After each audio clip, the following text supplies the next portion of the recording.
Salam sejahtera.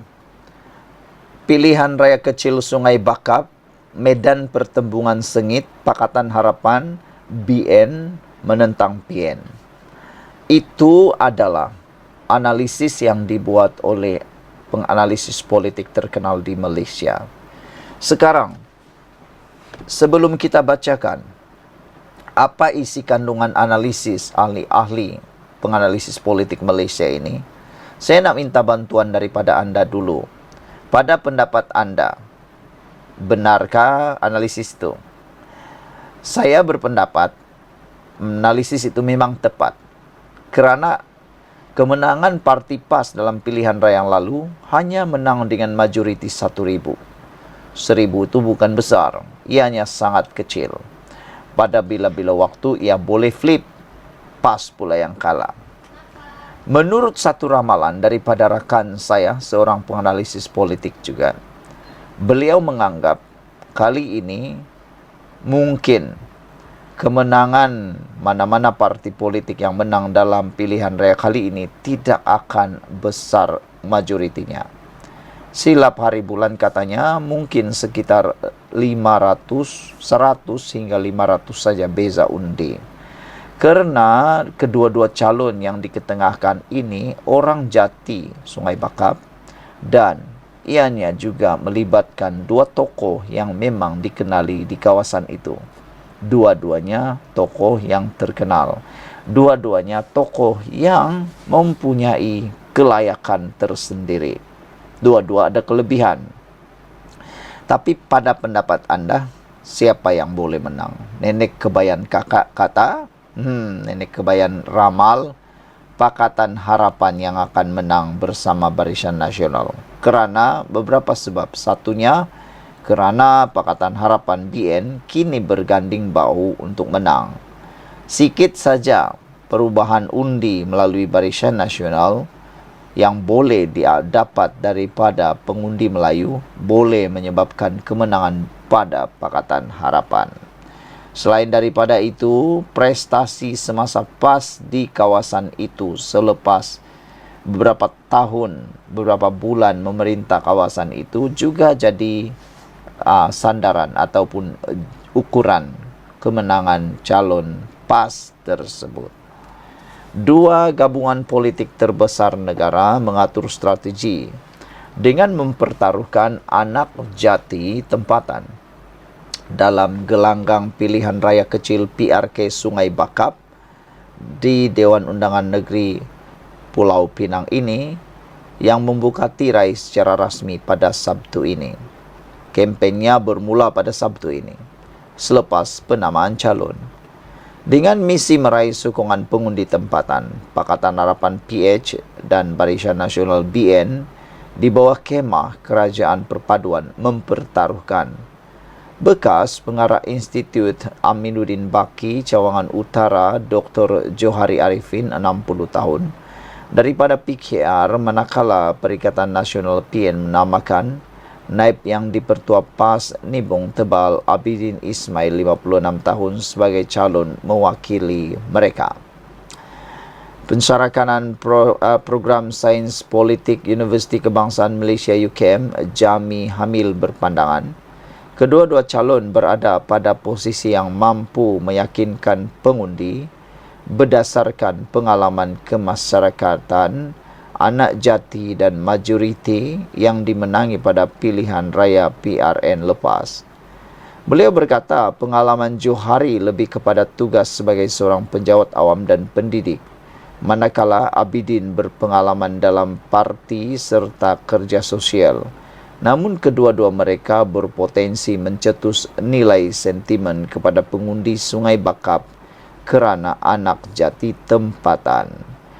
Bagaimanapun, penganalisis politik itu berkata, jika melihat daripada sudut akademik, peluang lebih baik memihak kepada Johari kerana merupakan pemegang ijazah kehormat PhD dalam pengurusan dan kepimpinan pendidikan dari Universiti Sains Malaysia USM.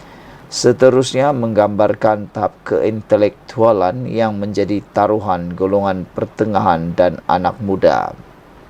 Biasanya, Orang ramai kalau hendak pilih calon, mereka tengok anak tempatan, tahap pendidikan dan pengalaman kerja atau bagaimana menangani hal-hal kemasyarakatan. Kerana itu menggambarkan tingkah laku apa yang akan dilakukan seseorang apabila menang di kawasan itu, katanya lagi. Meskipun berkemungkinan terdapat saingan 3 penjuru, namun Jamie menyifatkan PRK Sungai Bakap sebagai pentas pertembungan sengit antara PHBN dan Perikatan Nasional. Kerana perbezaan majoriti pada pilihan raya lepas hanya 1,563. Selain itu, katanya PKR pasti ingin merampas kembali kerusi yang dimenangi selama 3 penggal dari 2008 sebelum ini.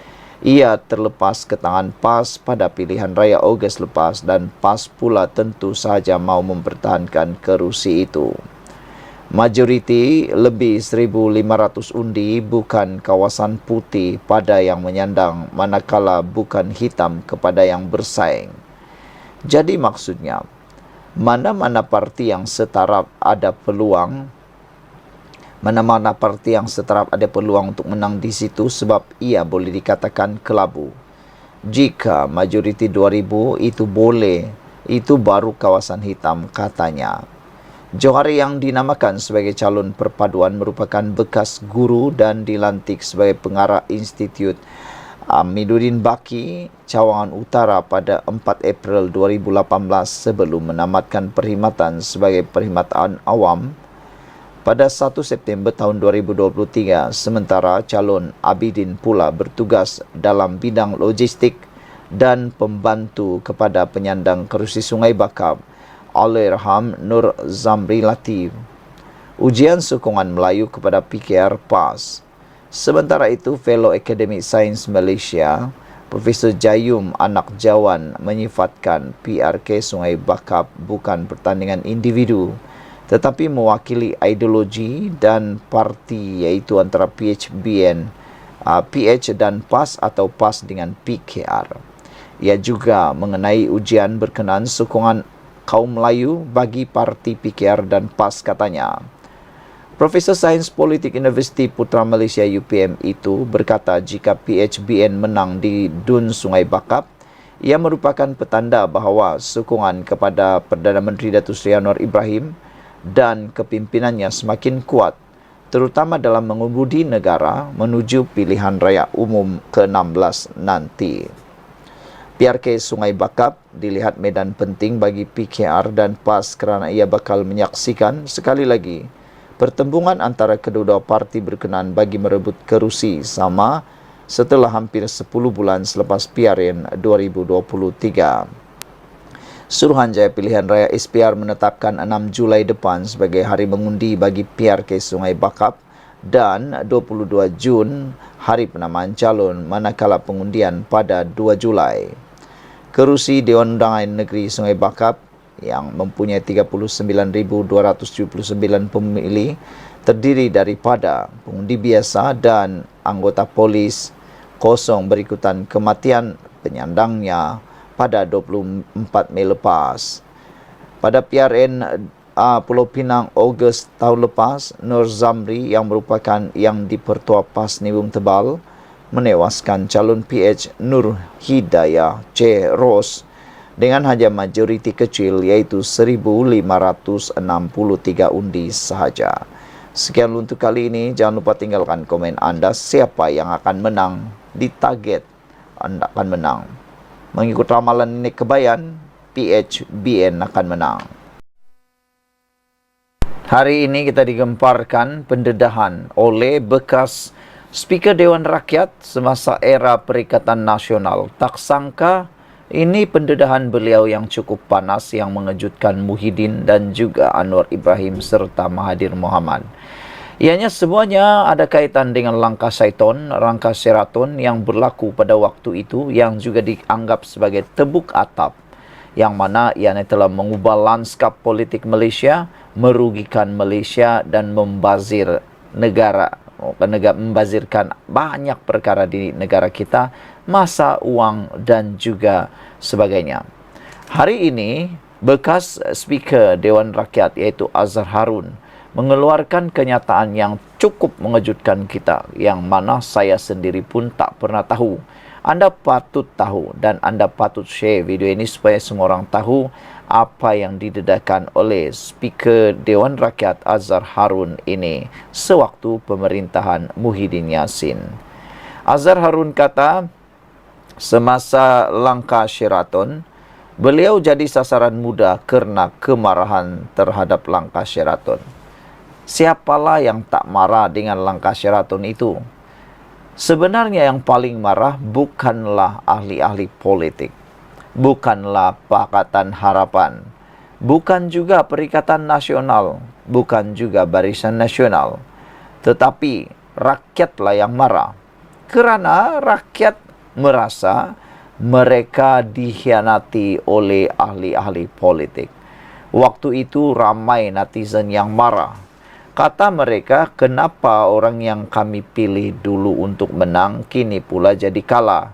Orang yang dipilih melalui peti undi sekarang dah jadi kalah.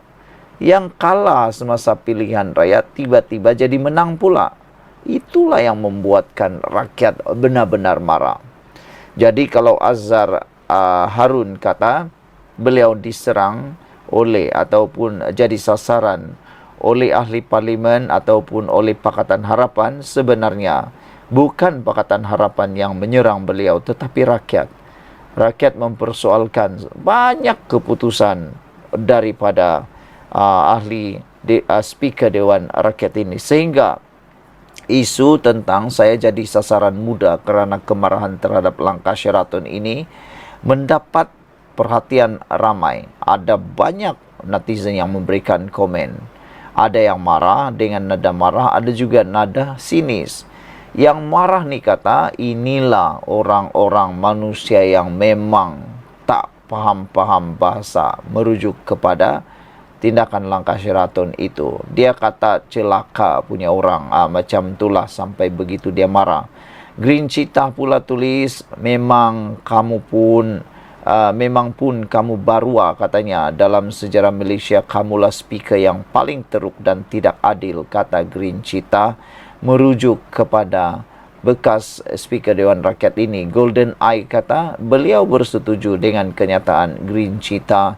Saudara Red Parrot kata pula, buat bicara dengan penyokong pembangkang, buat dengan pihak yang neutral, bukan buat dengan pihak yang neutral. Ini lagi bagus. Kata anak JB, inilah orang yang bercakap dengan bercabang lidah. Inilah orang yang kita harapkan pagar jaga padi tetapi menjadi pengkhianat, dan mungkin apa yang dia lakukan untuk demokrasi ialah mengisytiharkan darurat dan tutup parlimen, kata beliau lagi. Setiawangsa Berbukit kata, ya ke orang gelar berua, ke lagi teruk daripada berua. Kamu kata biar sejarah tentukan, sejarah pun tak sabar-sabar nak panggil kamu, kata beliau. Sama teruk dengan Sikitul dan Tari Barut, kata beliau. Wan Khalid kata 100% setuju, kamu tak layak jadi barua sebab kamu lebih teruk daripada barua, kata Wan Khalid. Wah, ini memang panaslah.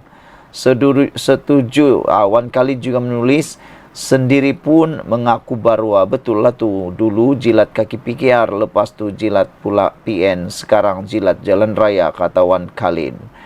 Ada anak JB menulis tentang isu ini. Beliau kata tutup parlimen untuk melindungi bosnya Abah yang sudah kehilangan mandat. Inilah speaker parlimen paling berat sebelah, kata anak JB. Raya kata di BKL tolong angkut orang ini dengan segera. Wow, begitu panas dan sinisnya sindiran daripada netizen di ruangan komen Malaysia Kini ini. Ini semua apabila bekas Speaker Dewan Rakyat Azhar Harun mendakwa dirinya menjadi sasaran pada hari pertama sidang parlimen kerana kemarahan ahli parlimen Pakatan Harapan PH setelah digulingkan susulan langkah Sheraton pada tahun 2020.